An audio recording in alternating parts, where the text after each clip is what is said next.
familia, buenas noches, ¿cómo estamos? Hoy viernesito rico. Hoy tenemos una invitada muy especial, ya teníamos mucho tiempo queriéndola traer y hasta que por fin se nos hizo la doctora Karen Cortés. Ella es fabulosa ginecóloga y también medicina de la reproducción. Entonces, para todas aquellas mamitas o mujeres que desean embarazarse, hoy es el día, hoy van a poder disipar todas sus dudas. Doctora, sea bienvenida, gracias por haber venido, qué bueno que está aquí con nosotros. Platíquenos un poquito de usted. Muchas gracias, Ivonne. Bueno, yo soy la doctora Karen Cortés Hernández, pues trabajo en institución y en medio privado. En institución estoy en el ISSSTE, en el Hospital 1 de Octubre, y en medio privado estoy en el Hospital Ángeles Lindavista. Ahí tienen su consultorio para cuando gusten. Y pues me dedico al área de la ginecología, con subespecialidad en biología de la reproducción, que ve todo lo que es el manejo de la fertilidad de la mujer, ¿no? Que es un tema pues súper importante. Sí, claro, que es un pan de todos los días. Sí, así es, pues últimamente creo que la infertilidad ha ido en aumento, sobre todo nosotros las mujeres, porque hemos postergado pues nuestra maternidad y obviamente la edad es una parte muy importante para poder pues procrear, ¿no? Uh-huh. Doctora, ¿y por qué se le da ese término de infertilidad? ¿Es correcto? Sí, así es. Pues infertilidad se refiere al no poder tener bebés, ¿no? Sobre todo no llegar a tener un bebé a término, un bebé en casa. Y pues dentro de la infertilidad tenemos la infertilidad primaria y la infertilidad secundaria. La primaria es cuando nunca hemos podido tener un bebé, y la infertilidad secundaria cuando a lo mejor yo ya tuve un hijo, pero posteriormente quiero volver a embarazarme y no lo he logrado, ¿no? Y dentro de estas pues también está la parte de la pérdida gestacional, que también es otro punto muy importante, lo que son los abortos, sobre todo los abortos recurrentes, que es cuando pues también tenemos que realizar un estudio pues en la pareja. Bien, regularmente o popularmente en la población se maneja más la infertilidad en la mujer, pero también hay infertilidad en el varón. Sí. ¿Qué es lo ideal? ¿Manejar a ambos? ¿Qué se sugiere? Sí, por supuesto. Cuando ya una pareja llega al consultorio de reproducción, pues sí les concientizamos, ¿no? Que no es solo la parte de la infertilidad de la mujer, que a lo mejor se ha estigmatizado, ¿no? Sí. Porque muchas veces a lo mejor cuando no podemos embarazarnos, no, pues es que es la mujer, ¿no? Ella es la que no puede embarazarse. Pero no, realmente el porcentaje de distribución, digamos, de la fertilidad o la causa de infertilidad, pues la mujer es el 30% y el hombre es el 30%. Entonces, realmente estamos parejos respecto al por qué no podemos embarazarnos, ¿no? En conjunto se habla de que un poquito de los dos es el 20% y un 20% es una infertilidad inexplicable. Entonces, obviamente, 30% pues sí es una gran cantidad en relación al que el varón también tiene o puede tener alguna patología por la cual no podemos embarazarnos, ¿no? Entonces sí es importante que vayan los dos a consulta. De la manita, sí, vámonos claro. como pareja. Sí, así es. Este tema yo ya tenía tiempo que había querido escucharlo, había querido estudiar y no había tenido esa oportunidad, pero ahora que se da esa posibilidad, como que nos abre un poquito más el panorama a que nada es imposible. Y bueno, también he leído que después del COVID como que dejó cierta secuela en algunos varones y en la fertilidad también de algunas mujeres. Sí, claro, aún no se sabe el por qué o qué factores fueron los que involucraron a que el COVID pues aumentara la cantidad de pacientes o parejas con infertilidad. Probablemente sea toda la reacción inflamatoria que ocasionó el COVID en nuestro cuerpo, entonces eso ha generado pues que sí veamos ciertas causas de infertilidad relacionadas con el COVID. Sí. Doctora, ¿y cuándo se puede considerar que una mujer es infértil? Aquí debemos de dividirnos respecto a la edad, que como decía es un factor sumamente importante. En aquellas pacientes que han tenido actividad sexual durante un año completo sin método de planificación familiar, se considera ya que cursan una infertilidad cuando no se han logrado embarazar. Pero aquellas pacientes que tienen más de 36 años, con tan solo 6 meses, ya nosotros consideramos que está cursando con una patología como es la infertilidad, ¿no? Entonces ya debemos estudiarnos y no dejar pasar más tiempo, porque se ha visto que, bueno, ahorita les repito, las mujeres hemos postergado la maternidad y se ha visto Sí. que a partir de los 40 años la posibilidad de embarazo es solamente del 5%. Entonces realmente se reduce mucho la tasa de embarazo conforme pasa el tiempo. Entonces, una vez que tengamos un año de relaciones sexuales sin protección y obviamente con actividad sexual constante, claro, debemos estudiarnos. Muy bien. Ah, híjole, que hay tantos temas, tantas Sí. preguntas, tantas dudas que valdría la pena, no sé, empezar por el principio. ¿Cuál sería la mejor edad para poder embarazarse? Porque bueno, sí tiene toda la razón. Actualmente con el mundo moderno y las mujeres que ya estudian un poquito más, se empoderan más de su propio cuerpo, de la propia vida, postergan esa maternidad.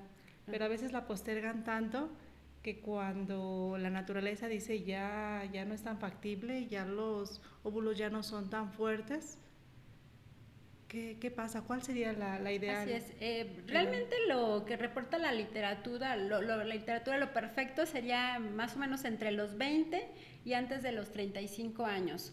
Repito, obviamente en la actualidad pues todos queremos seguir estudiando, queremos hacer más, queremos tener casa, queremos tener carro, Queremos tener todo. para que cuando llegue un hijo poderle Sí. dar todo, ¿no? Pero la verdad es que no.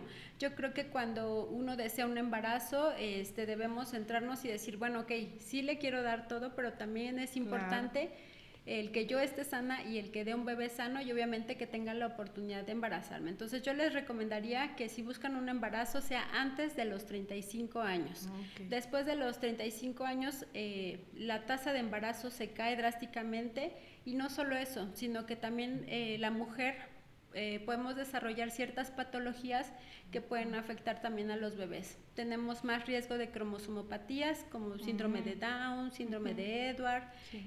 Tenemos más riesgo de desarrollar preeclampsia, amenazas de aborto, partos prematuros, en fin, se van sumando muchas alteraciones que repercuten en la salud de la mujer y el bebé. Entonces, lo ideal antes de los 35 años, igual no recomiendo menos de los 20 años porque todavía nuestro cuerpo pues no se desarrolla tanto, ¿no?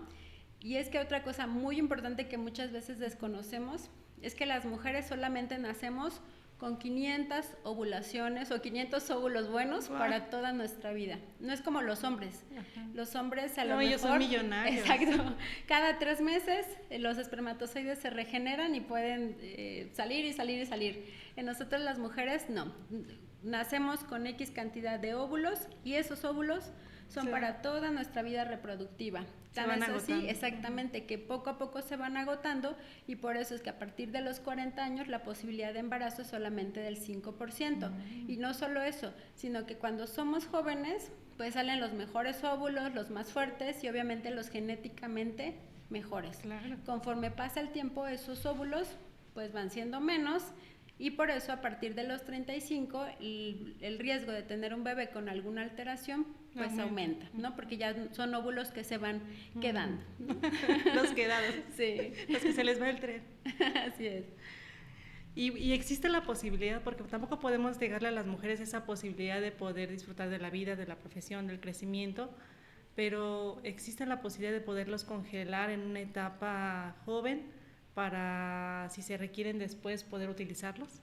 Sí, por supuesto, esa es como de las mejores oportunidades que tenemos.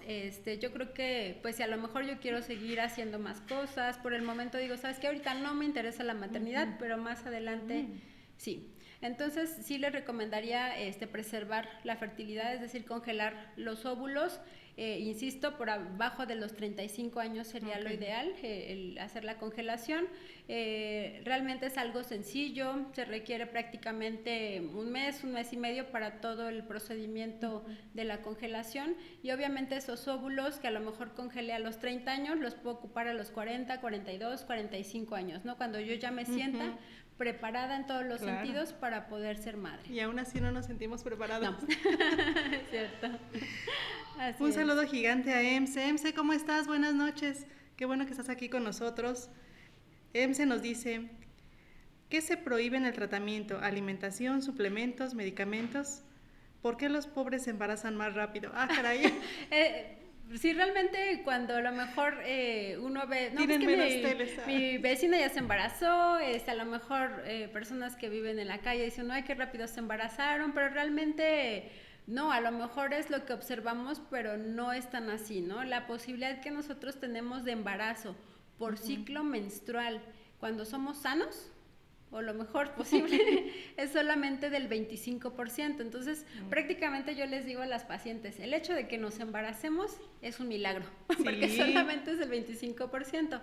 Pero obviamente habemos muchas mujeres, sabemos que a lo mejor no utilizamos un método de protección, entonces cada mes pues tengo esa posibilidad del 25%. Entonces ya viendo a población general y así como pues sí, en general, pues obviamente los embarazos pues se pueden ver constantemente, ¿no? Pero no es que sea tan así. Doctora, ¿y congelar los óvulos duele? ¿Todo ese proceso? Híjole, que son hormonas y las mujeres somos hormonales y Claro. sensibles. Sí, no, o sea, yo les puedo decir desde la experiencia Ajá. propia, yo pues tuve que tener mi primer bebé mediante fertilización in Wow. vitro. Entonces la fertilización in vitro, parte de lo que hacemos en ese protocolo pues es extraer los óvulos de la mujer. Entonces sí les puedo contar, a lo mejor no es tan doloroso, pero sí porque nos tenemos que estar picando la pancita para inyectarnos hormonas. Tenemos que ir a un quirófano donde a lo mejor me tienen que poner suerito, me tienen que anestesiar para poder extraer los óvulos. Entonces, yo no les voy a decir que es sumamente doloroso, pero sí un poquito molesto por la cuestión de los piquetes, pero ya como tal el procedimiento de extracción de los óvulos y la preservación no duele, porque se hace bajo anestesia. Y vale la pena, ¿no? Porque Sí, es como tener un súper. banco natural que lo puedas retirar en el momento que tú quieras, cuando tú te sientas lista, Claro. cuando tú desees, y poder tener un niño lo más sano posible. Exactamente, sí, entonces vale 100% la pena. Doctora, ¿y qué hay con relación a la donación de los óvulos? La verdad es que es muy común, en la actualidad es muy común, pues tenemos pacientes que a lo mejor no tenían esta información que ahorita ustedes tienen respecto a la preservación de la fertilidad, entonces no congelaron óvulos, no tenemos de dónde, y a lo mejor yo estoy preparada a los 40, 45, 40 y tantos años, entonces obviamente la calidad de mis óvulos pues ya no es la que quisiera, ¿no? A lo mejor ya intenté un in vitro y resultó que no funcionó, o ya intenté inseminaciones, o etcétera, ¿no? O a lo mejor me quitaron los ovarios, que también ha pasado, me quitan los ovarios y pues ya no tengo de dónde obtener los óvulos, entonces pues utilizamos lo que es la ovodonación. Entonces, esa está accesible para todos. Hay diferentes formas de hacer ovodonación. Hay centros de reproducción donde ya te venden como tal un paquete. Te vendo 3 óvulos, te vendo 6 óvulos. Obviamente todas las pacientes donadoras se llevan a estudios para ver que genéticamente estén bien, que no tengan sean saludables. Exacto, infecciones de transmisión sexual, claro, o que se pueden transmitir por gametos, que ya tengan una maternidad corroborada, ¿no? Porque a lo mejor me dono un óvulo, pero yo no sé si realmente ese óvulo va a fertilizar. Entonces ya tienen maternidad corroborada y puede ser eso, ir al centro de reproducción, escoger, bueno, normalmente mandamos una foto de quien quiere obtener esos óvulos para que reúna las características, claro, y obtenemos esos óvulos así, o directamente la donadora se estimula y todos los óvulos que obtengamos de esa captura o de esa donación son de la paciente que los requiera. Y la verdad es que pues aumenta las posibilidades de embarazo, que a lo mejor a los 40 años, ¿no? Un in vitro me da una posibilidad de un 30%. Entonces, con la ovodonación yo lo elevo hasta un 60% de posibilidad. Obviamente depende del centro de reproducción, depende de si fertilizan o no los óvulos, en fin, de muchos factores, pero obviamente sí eleva mucho la posibilidad de un embarazo. Y en México pues tenemos todo accesible. También en México está un poquito la renuencia a recibir óvulos donados, pero la realidad es que aquellas pacientes que no han logrado tener un embarazo, que les retiraron los ovarios, que ya no tienen óvulos que sean factibles, pues yo creo que la maternidad va más allá que la simple genética. Ser mamá es increíblemente hermoso, poder llevar a un bebé en tu vientre, alimentarlo con tu sangre, tener que pasar por el proceso del embarazo, el nacimiento, la lactancia, pues yo creo que es algo incomparable que no tiene precio. Entonces es una oportunidad muy grande y llegar al 60%, wow. Sí, Súper. sí, realmente pues esto se comenta con las pacientes. Obviamente nosotros respetamos la ideología, las decisiones de la paciente, de la pareja, pero pues sí les comentamos, ¿no? Que obviamente el hecho de que lleves en tu pancita, como bien dices, a un bebito, que sienta sus movimientos, pues lo es todo, ¿no? Sí. Y uno a veces dijera, "Ay, es que eso no puede ser cierto", pero les juro que cuando nacen se parecen, o sea, se parecen muchísimo a mamá y papá, independientemente que genéticamente no sea pues mi óvulo, pero sí la epigenética hace que el hecho de haber convivido en mi organismo, el haber estado en mi pancita, el haber pues he escuchado a mamá, a papá y todo, hace que los bebitos se parezcan mucho a mamá y papá. Y se pueden elegir que se parezcan un poquito más a uno mismo. Más que nada lo buscamos conforme, insisto, a los rasgos que tenemos de las donadoras. Sí buscamos ciertas características, a lo mejor si la mami es de pelo negro, tez blanca, tez morena, en fin, vamos buscando esas características para que obviamente los rasgos sean los más parecidos. Pero la verdad es que hay de todo, ¿eh? Tengo pacientes que me han dicho, oye, ¿sabes qué? Bueno, aprovechando que vamos a hacer ovodonación, yo quiero que mi bebé tenga, no sé, a lo mejor que sea de piel morena o que quiero que tenga ojos claros. Entonces buscamos pues lo que ellos pidan, ¿no? Al final de cuentas. Entonces ya entre la mezcla del óvulo donado y del esperma de papá, pues obviamente hacen bebés hermosos. Y tienen una extensión del papá, así es. Muy bien. Súper, este tema me encanta, familia. Acérquense, hagan sus comentarios, denle like. Dice Carlos Osnaya, en los hombres, ¿qué edad es ideal y cómo podemos saber la calidad de nuestros espermas? Wow, bonita pregunta. Muy bien, Carlos. Igual yo les recomiendo que tanto en hombres como mujeres obviamente decidamos tener bebés por abajo de en los hombres todavía le damos un poquito más arriba, ¿no? Por abajo de los 40, 45 años, porque insisto, los hombres pues generan espermatozoides cada 3 meses, entonces son nuevos, ¿no? Están vigentes. Suertudos. Y realmente el que yo les pueda decir, es que un hombre de 70 años, ¿no? No, ya no va a poder embarazar. La verdad es que no es cierto, o sea, tenemos embarazos de personas pues mayores, pero aquí ¿qué pasa? Aquí también, tanto como en la mujer, pues obviamente los riesgos de ciertas alteraciones aumentan. Entonces, ya arriesgarnos a tener un bebito con alguna alteración, inclusive se ha visto que por arriba de los 40 años en los hombres, la posibilidad de tener un bebito con autismo aumenta, ¿no? Entonces ahí es más como de concientizar esa parte más de que no puedo embarazar yo a mi pareja como hombre. Ahora, para yo saber si mi semen y mis espermatozoides están bien, hacemos un estudio que se llama espermatobioscopía directa. Así se pide en laboratorio, se obtiene mediante masturbación, y obviamente ya analizamos el semen en el laboratorio a nivel microscópico, vemos su movilidad, la cantidad de espermatozoides, cuántos se ven con las características adecuadas, si tienen a lo mejor algún proceso de infección. Entonces, con ese estudio podemos analizar en general cómo está el varón en cuanto a la parte de reproducción. Entonces también podemos elegir al varón. Así es, sí, la verdad es que sí. Que también congelen sus espermas. Sí, también, por ejemplo... ¿Sí se puede congelar también las espermas? Sí, claro, tenemos también pacientitos que a lo mejor jóvenes les da cáncer testicular.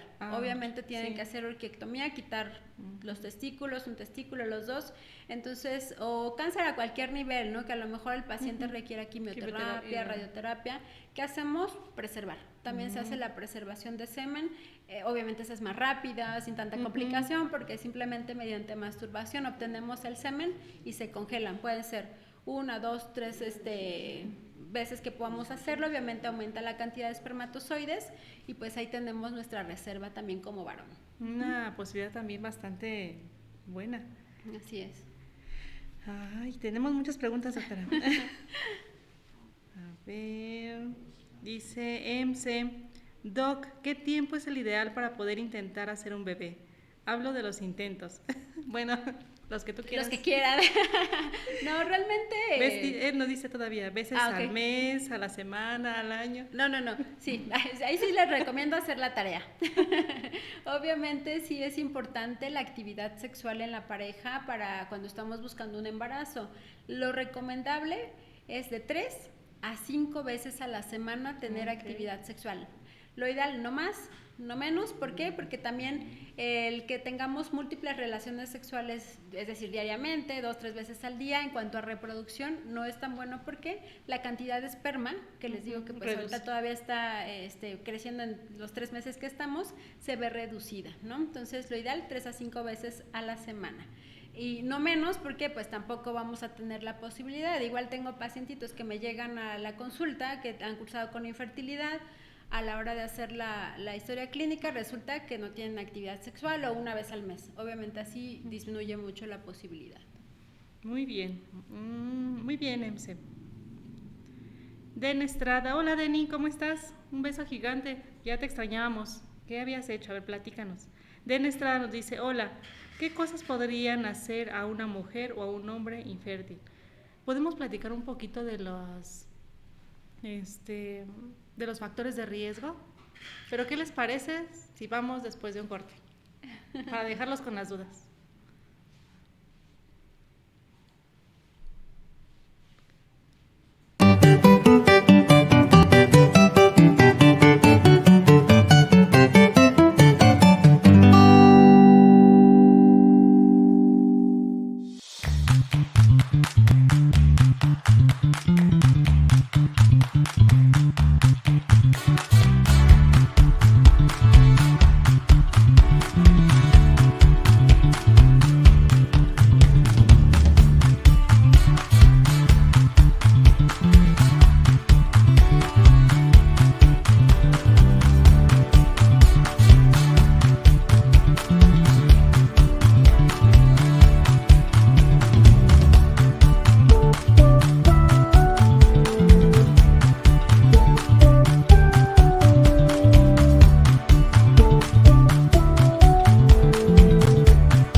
Taxis, buenas noches. Hola, buenas noches. Buenas noches.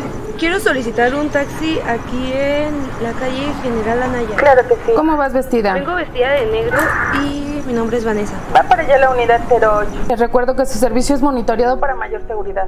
Siéntete segura viajando en Visitaxis y Radiotaxis de Real de Tultepec. Muchas gracias. Gracias a su sistema de monitoreo en tiempo real, puedes estar segura de que siempre llegarás a salvo a tu lugar de destino. Visitaxis y Radiotaxis de Real de Tultepec, tu opción segura. ¿Buscas la mejor educación para tus hijos? Bienvenido a la Escuela Macarenco. Desde guardería, preescolar, primaria y secundaria, ofrecemos un enfoque integral que fomenta los valores y el criterio en cada etapa del desarrollo. Contamos con clases de inglés, música, danza y educación financiera. Además ofrecemos transporte, comedor y club de tareas. Inscripciones abiertas ya. No esperes más. Dale a tu hijo la oportunidad de crecer con nosotros. Porque en Macarenco, el futuro se construye hoy.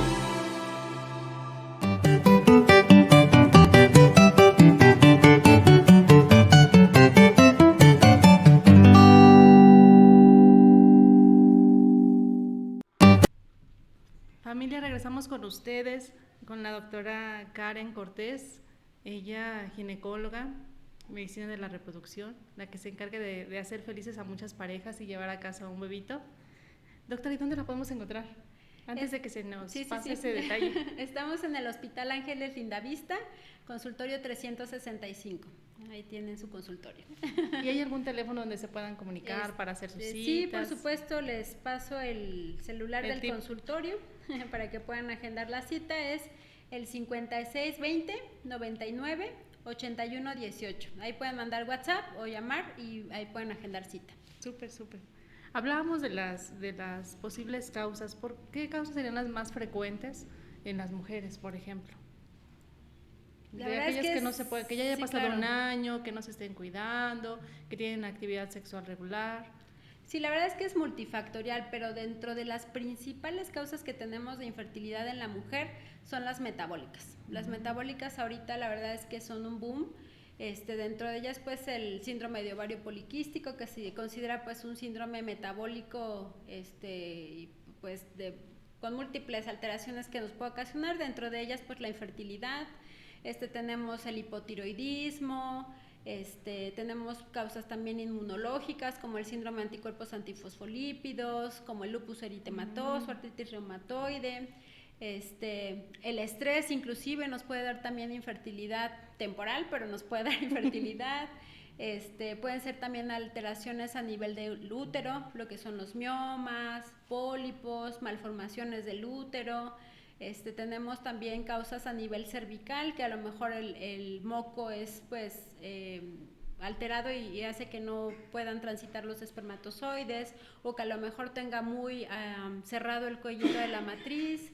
En fin, la verdad es que son múltiples causas, pero les repito, dentro de las primeras son metabólicas. Y otra que actualmente vemos muchísimo es el tema del peso. Toda la parte del peso, resistencia a la insulina, alteración de glucosa, colesterol, triglicéridos, cortisol en relación al estrés. Entonces es ahorita como la principal causa. ¿Qué hace esta alteración metabólica? ¿Qué hace el peso excesivo, la grasita? Desafortunadamente esa grasita es productora de estrógenos, entonces al tener aumento de la producción de estrógenos da una alteración en nuestro propio eje que ocasiona o causa una anovulación. Una anovulación quiere decir que no estoy ovulando. ¿Cómo sé que no estoy ovulando? En la mayoría de las pacientes, porque hay veces que tenemos pacientes anovulatorias aún con ciclos, pero en la mayoría sus ciclos son irregulares. Menstrua a lo mejor cada mes y medio, cada 3 meses, 6 meses, cada año. Obviamente si yo no tengo una ovulación, no va a haber forma de que yo me embarace, ¿no? Claro. Y entonces todas estas causas metabólicas generalmente nos ocasionan anovulación. Entonces son de las principales causas que vemos en la consulta, ¿no? ¿Y en el caso de los hombres? Lo mismo. Lo mismo, la parte metabólica también que sean gorditos está muy presente. Se ha visto disminución en la cantidad de espermatozoides cuando tenemos un exceso de peso o alteraciones en la glucosa, colesterol, pero otros factores que también son importantes pueden ser las infecciosas. Las infecciosas también hacen que todo el sistema reproductor de los hombres se inflame.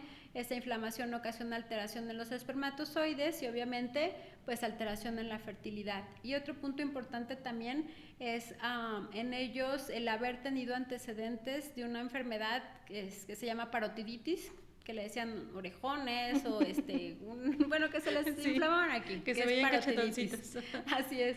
Esa enfermedad ocasiona alteración a nivel testicular, ocasionando pues una disminución inclusive en la cantidad de los espermatozoides. Entonces, sí, en ellos también puede ser causas como este tipo, ¿no? Que pudieron haber dado en la infancia y que no sabíamos que pueden repercutir a futuro.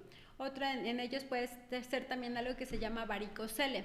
Así como a las mujeres, bueno, a muchos nos salen pues venitas en las piernas que se inflaman, también se pueden ocasionar a nivel testicular. Y esta alteración a nivel testicular modifica la temperatura de los testículos y hace que también se alteren los espermatozoides. Entonces también es otra causa que puede ocasionar infertilidad en los hombres. Bueno, híjole, ay. Sí. ¿Quién iba a pensar que de pronto de chiquitos les dé parotiditis y repercuta ya en la vida adulta? Claro. Se nos dice, ¿y es caro el tratamiento en el servicio particular? Él habla de la diferencia entre las clínicas de fertilidad del sector privado al sector público. Realmente sí hay una diferencia, es cierta. Obviamente los tratamientos de reproducción asistida a nivel gubernamental son muy poquitos donde se hace, sobre todo lo que es alta complejidad como fertilización in vitro.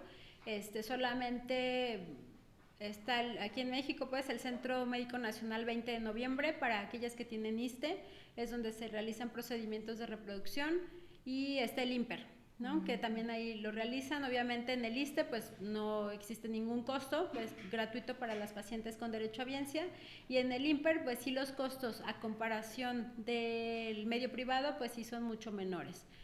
La verdad es que también varían los costos, o sea, actualmente ya hay muchas clínicas de fertilidad Entonces los costos van, a lo mejor del puro ciclo de fertilización in vitro sin medicamentos, pueden ir desde los 70 hasta los 500,000 pesos, dependiendo la cantidad de ciclos que se hagan, dependiendo si hay donación o no, si hay otras como tratamientos que se utilizan dentro del mismo in vitro, como son ICSI, PGD, que es diagnóstico genético, en fin, otros procedimientos van elevando obviamente el costo, pero aproximadamente un promedio nos vamos gastando 100 a 155, si es así como de los más económicos. Y no han contado los pañales, la leche, la escuela. Ah, no, claro, no se compara el costo de un in vitro con el de ya cuando tenemos a los hijos en casa. Sí. Ya ves, Emse, tienes que practicar todos los días. Ah, no, 3 veces a la semana. 3 veces, sí. Muy bien. Alincita Rojas, hola, ¿cómo estás? Qué bueno que estás aquí. Te mandamos besos y abrazos. Emse nos sigue preguntando. Creo que está muy interesado. Vamos a hacerle una cita para Emse. ¿Hay algún factor de riesgo en los padres para los bebés que vengan con Down? Dice con todo respeto. Sí, por supuesto, el principal factor, la edad. La edad es el factor que nos ocasiona el que tengamos una posibilidad mayor. No es el 100, ¿no? Porque me podrán decir, ay, bueno, es que yo conocí una muchacha que tenía 20 años y tuvo un bebito con Down, ¿no? O yo he conocido gente de más de 40 años que no han tenido bebitos con Down, ¿no? Pero sí se ha visto que el riesgo es respecto a la edad, ¿por qué? Porque el óvulo ya no tiene una adecuada calidad genética, ¿no? Que es multifactorial, o sea, puede haber, insisto, mujeres jóvenes que tengan un bebito con alguna cromosomopatía, pero el principal es la edad respecto a la calidad de los óvulos y su componente genético. Entonces, es el principal factor que tenemos. Emse nos dice que está bajito el volumen. Vamos a hablar un poquito más fuerte, Emse, prometemos. Alincita, saludos doctoras, un abrazo desde Cuautitlán. Hay tantas preguntas, tantas cosas que... quiero ahorita darles un ejemplo, ahorita pues sí de los bebitos, porque obviamente todos pues nos da el temor, ¿no? Digo, son bebitos hermosos, pero pues obviamente requieren muchos cuidados, mucha terapia y a veces pues no tenemos el tiempo y el dinero, ¿no? La solvencia para poder llevarlos a todas las terapias que requieren. Pero un ejemplo, ¿no? Yo les podría decir que una paciente, una mujer de 20 años, la posibilidad de que tenga un bebito con alguna alteración cromosómica es de 1 en 1480 embarazos. Sí. Bien, pero una mujer por arriba de los 35 años, 36 años, la posibilidad de que tenga un bebito con una alteración es de 1 en 148 embarazos. Obviamente, ese riesgo aumenta bastante, entonces es como, insisto, el factor más importante que tenemos. La edad al final cobra el precio en todos los aspectos. Sí, por eso hay que congelar, preservar. Súper bien. Emse nos dice, no se puede, no hay con quién practicar, doctora. ¿Hay semen de donador? Ya no tenemos necesidad de eso, podemos comprar nuestro semen, no es real. O sea, hay muchas mujeres que desafortunadamente o afortunadamente no han encontrado alguna pareja con la cual pues poder hacer una vida, poder tener bebés, y a lo mejor yo tengo el deseo de ser mamá, ¿no? Simplemente es mi deseo independientemente. Y se aplica en hombres y mujeres, ¿verdad? Sí, claro, si físicamente tenga o no una pareja. Entonces, afortunadamente, tenemos podemos comprar esperma, como las características que queramos que tenga nuestro bebé, y podemos hacer tratamientos de reproducción, tanto de baja complejidad como de alta complejidad, dependiendo obviamente de la mujer, ¿no? ¿Y qué pasa con las mamás que de pronto a veces se les llama que rentan de cierta manera para tener a un bebé? ¿Eso es factible? Sí, claro. ¿Se da en la actualidad? Sí, igual hay muchas mujeres que igual desafortunadamente tuvimos a lo mejor miomas o tuve un aborto y hubo alguna situación por la que me tuvieron que quitar mi útero, y obviamente sin útero pues no hay posibilidad de que yo pueda gestar un embarazo en mi pancita, ¿no? Pero pues hay lo que es la maternidad subrogada, no les puedo decir que está legislada 100% en México, porque la verdad es que no hay una legislación, nos falta mucho para esa parte, pero siendo que no hay una legislación, no nos dicen no. Por lo tanto, se puede realizar. Exactamente. Entonces, sí hay clínicas de reproducción donde se lleva a cabo la subrogación uterina. Tienen mujeres que prestan pues su vientre para poder gestar un bebé de otra pareja, ¿no? Entonces sí se puede realizar. Y esas mamás, ¿qué tan posible es que se encariñen con el bebé? La verdad es que realmente ellas es poco probable, porque son generalmente mujeres que ya han tenido hijos y que desafortunadamente lo que a muchos los motiva a poder pues ayudar a otra pareja, aparte del deseo de salud, es lo económico, porque al final de cuentas son remuneradas para poder llevar a cabo esto. Entonces, pues ellas ya tienen una vida, tienen sus hijos en casa, y lo que menos desean pues es tener otro ¿Y qué hijo. tan remunerada es?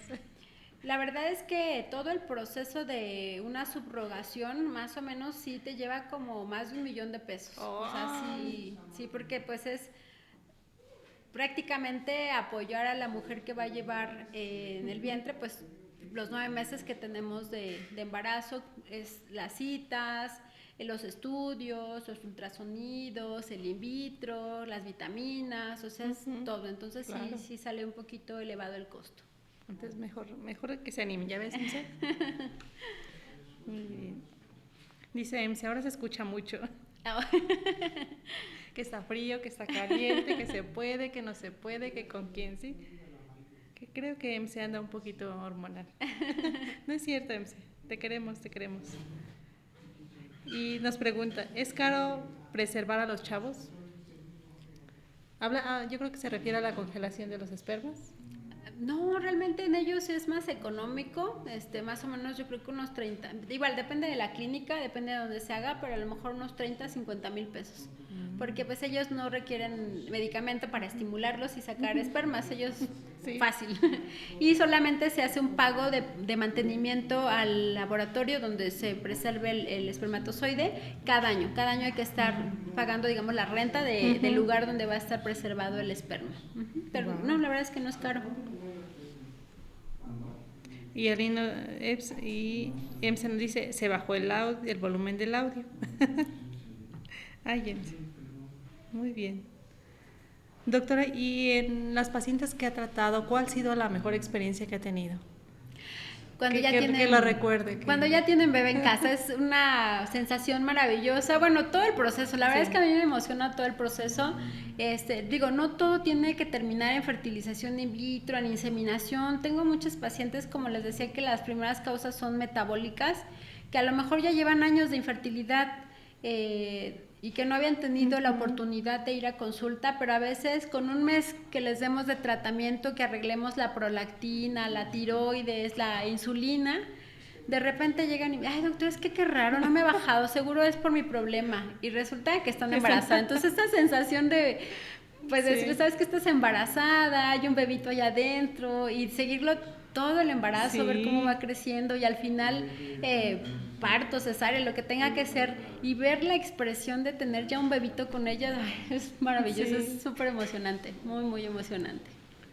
Y le cambia la vida a la familia y a la pareja increíblemente. Sí, muchísimo, sí, es una experiencia pues maravillosa, ¿no? Y la verdad es que no les voy a decir que es un proceso fácil, porque tampoco, la verdad es que sí es un proceso de constancia, del no desanimarnos, porque a veces pues como todo, ¿no? Hay veces que podemos tener fallos, hay veces que no se da la primera, que ya lo hemos intentado varias veces y no se da. La constancia, el no desanimarnos y el apoyo, pues si tenemos pareja, nos ayuda muchísimo, ¿no? Entonces, les digo, es un camino a veces un poquito largo en algunas pacientes, pero vale 100% la pena. ¿Y se recomienda algún enfoque multidisciplinario, como por ejemplo la visita al psicólogo, la terapia de pareja, en fin? Sí, lo ideal es tener pues un equipo, como bien lo dices, multidisciplinario, porque sí, obviamente el cursar con infertilidad te pega claro. mucho, a veces inclusive podemos caer en depresión, entonces el tener un apoyo de psicólogo, de psiquiatra nos ayuda muchísimo. Hay veces que inclusive tenemos que medicarnos y no es malo, o sea, si por alguna razón caí en depresión por esta situación, puedo salir adelante, puedo medicarme y seguir mi proceso. Necesitamos también nutriólogo porque muchas veces, insisto, el peso, la resistencia a la insulina, colesterol, etcétera, muchas alteraciones que podemos tener, el nutriólogo nos ayuda a lograr los objetivos más rápido. Muchas veces el internista, el médico internista también nos apoya bastante, entonces sí, se requiere un equipo multidisciplinario que sería lo ideal, ¿no? Sí, y claro, va a depender de cada paciente, porque insisto, tengo pacientes que al mes de que iniciamos el tratamiento se embarazan y pues no requerimos más que el tratamiento que dejamos.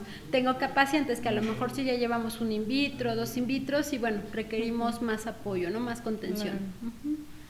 Y bueno, pero no se compara con el tiempo que han pasado en querer un bebé, la frustración, el enojo, esos cambios hormonales, que a veces la pareja tiende a separarse por esas situaciones.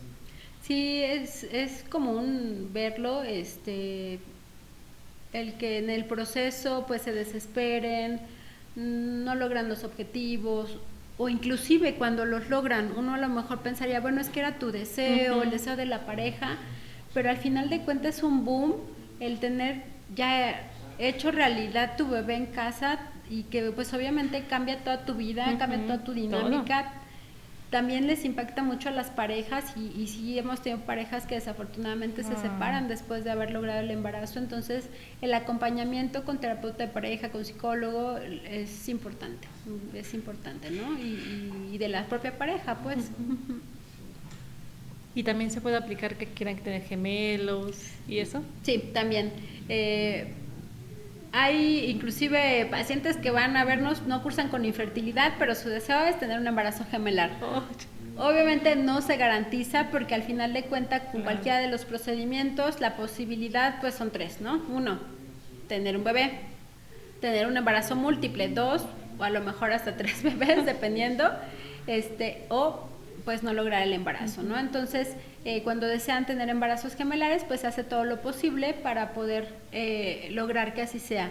La forma como que más práctica pues es el in vitro porque ahí podemos transferir 2 embriones, por lo tanto la posibilidad de tener 2 bebitos es mayor. Se nos pregunta, ¿cuáles son las diferencias de los procesos in vitro y fertilización? Fertilización in vitro es como el todo, ¿no?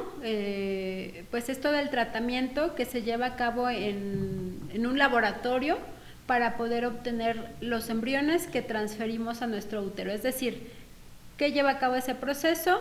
Es dar medicamento a la mujer, lo más común es inyectado. Una vez que vamos viendo cómo crecen los folículos o cómo crecen estos óvulos a nivel de ovario, vamos siguiéndolo hasta que tienen un tamaño maduro, es cuando hacemos la extracción de los óvulos. En un quirófano se extraen los óvulos mediante punción de los ovarios. Esos óvulos se llevan a un laboratorio y en ese laboratorio pues obviamente dejamos que maduren un poquito más. En ese mismo momento se obtiene la muestra de semen para que obviamente se une el óvulo con el esperma. Entonces, esa unión del óvulo con el esperma en el laboratorio se llama fertilización. Ahí se lleva a cabo la fertilización. Como sembrar, como... La unión, justo la unión del óvulo con el esperma es esa fertilización. ¿Qué sigue? Esperar que crezca. Una vez que se fertiliza el óvulo con el esperma, en el laboratorio se va desarrollando un embrión. Un embrioncito se va desarrollando, lo vamos vigilando porque muchas veces en el camino pues no logra sobrevivir, entonces lo vamos siguiendo hasta que llega a una madurez adecuada para regresar a nuestro cuerpo. Más o menos los transferimos en día 3, día 5. Obviamente el de día 5 tiene más posibilidad de desarrollar un embarazo. Entonces ya vemos que se desarrollaron los embriones y hacemos ahora una transferencia. La transferencia quiere decir que esos embriones los introducen a mi útero, los introducimos al útero y solo esperamos que le guste estar ahí al bebé, haga interacción y pues desarrolle todo su crecimiento en el útero. Todo ese proceso se llama fertilización in vitro, todo ese proceso. Hay otros métodos como es la inseminación artificial. Ahí, ¿qué hacemos?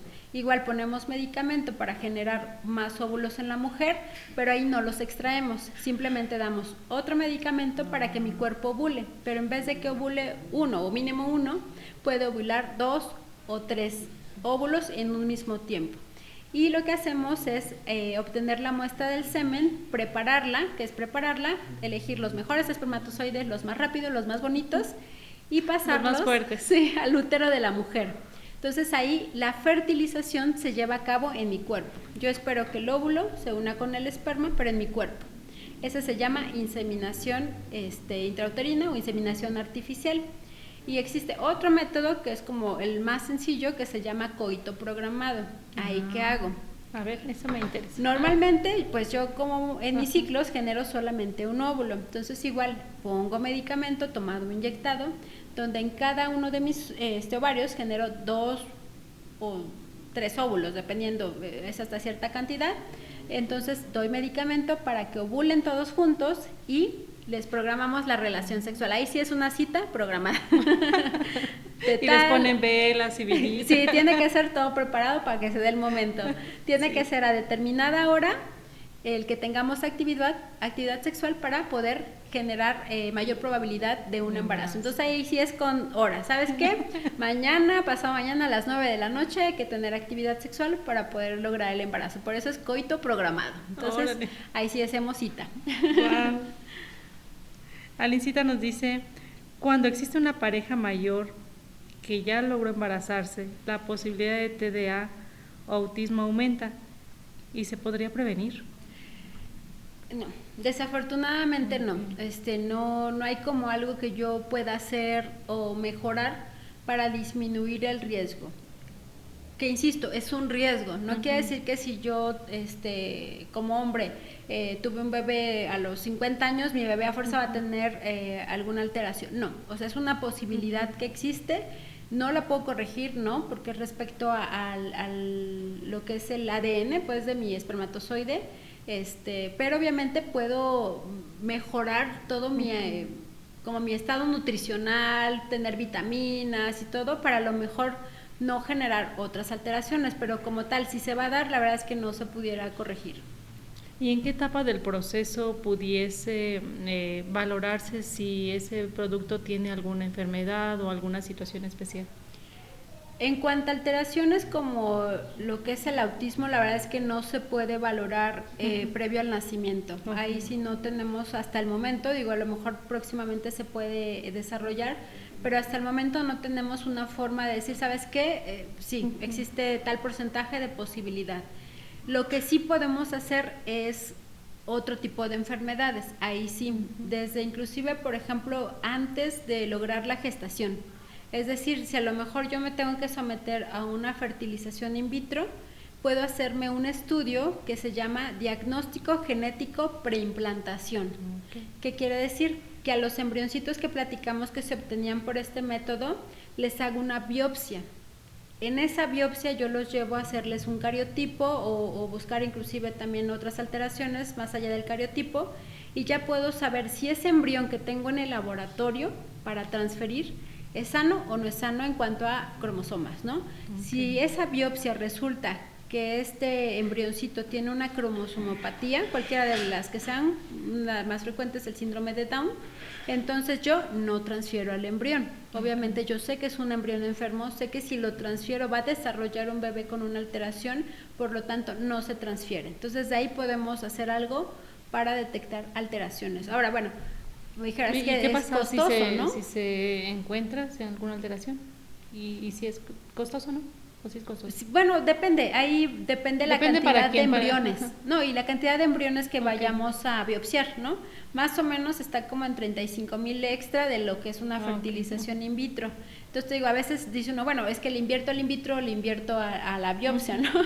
No pasa nada tampoco, o sea, la probabilidad va a ser la misma que que si hubiera sido una gestación espontánea, ¿no? Realmente no aumenta mucho, no aumenta el hecho de tener un bebito con alteración. Entonces puedo esperarme hasta hacer otros estudios, porque existen otros estudios. Ya que me embarazo, hay otro estudio que se llama DNA fetal en sangre materna. Ese DNA lo hacemos mediante tomar una muestra de sangre, la llevamos al laboratorio y buscamos células del bebé. Y eso lo podemos hacer inclusive desde las 9 semanitas. O sea, desde las 9 semanas puedo hacer el estudio y me da la posibilidad o el riesgo pues de que yo pueda tener un bebito con alguna alteración. Entonces, si me sale con un riesgo alto, bueno, ya ahí se tienen que hacer algunos otros estudios, pero si me sale con un riesgo bajo, la verdad es que la posibilidad es mínima. Si no pude hacerme ese estudio, existe otro. A las entre 11 y 14 semanitas hacemos un estudio ultrasonográfico que se llaman marcadores cromosómicos. Hacemos un estudio donde se ve el pliegue nucal, se ve el huesito nasal de bebé, se toman unas muestras en sangre de la mami y nos da un porcentaje de posibilidad. Igual podemos caer en bajo riesgo y alto riesgo, entonces sí existen métodos con el cual nosotros podemos saber si nuestro bebé tiene o no alguna alteración. Y es importante porque nos guste, no nos guste, tengamos la idea que tengamos, en México está legalizado el aborto. Entonces, si yo por alguna razón sé que mi bebé, a lo mejor me hice el estudio a las 11 semanas, que todavía es legal para esas semanitas, y resulta que tengo un bebito con posibilidad de síndrome de Down, y yo no tengo las posibilidades psicológicas, emocionales, económicas, de tiempo, y decido no tener un bebito así, existe la posibilidad todavía de, poder utilizar lo que es la interrupción legal del embarazo, ¿no? Entonces, yo creo que es muy importante pues hacernos todos los estudios que tengamos que hacernos para pues ver que nuestro bebito venga bien, ¿no? Gusito nos dice alimañas por siempre. Alimañas por siempre. Muy bien. Doctora, ya estamos casi cerca del final del programa. Hoy ha sido un día muy enriquecedor. Gracias por transmitirnos todos sus conocimientos. De verdad es un placer tenerla aquí con nosotros. Gracias. Recuérdenos dónde la podemos encontrar. Estamos en el Hospital Ángeles Lindavista, consultorio 365. Les repito el número del consultorio. Para que puedan hacer sus citas. Es el 5620 99 81 18. Ahí puede ser por WhatsApp o por llamada. Súper bien. ¿Y alguna manera de resumen que quiera comentar? Pues más que nada el resumen es... Que se animen. Sí, que se animen cuando queramos tener un bebé. No, la parte importante creo que es esa, el saber cuándo necesito acudir a consulta. Digo, sabemos que las mujeres tenemos que ir al menos una vez al año al ginecólogo para hacernos todos nuestros estudios generales. Pero si mi deseo es tener un bebé, tengo menos de 35 años y ya pasó un año y no me embaracé, hay que acudir a consulta de fertilidad con mi pareja, siempre con la pareja. Si tengo más de 35 años y llevo 6 meses sin lograr un embarazo, es tiempo de acudir a la pareja. Y otra cosa que se me olvidaba también, súper importante, cuando ya tengo también 2 abortos o más, es tiempo de ir a revisión. ¿Por qué? Porque lo más probable es que si yo no voy a consulta, no sé por qué estoy perdiendo los bebés, pueda seguir pasando esto a futuro. En cambio, si yo voy, podemos detener esa parte y poder lograr tener un bebito en casa. Entonces también eso es súper importante. Tengo muchos pacientes que a lo mejor ya llevan 4 o 5 abortos y es que dicen que es normal. No es normal. Por arriba de 2 pérdidas en adelante hay que estudiarnos antes de buscar un nuevo embarazo. Muy bien. Y aunque no tengan pareja, si desean tener un bebé y se sienten en la plenitud más grande física, mental, económica,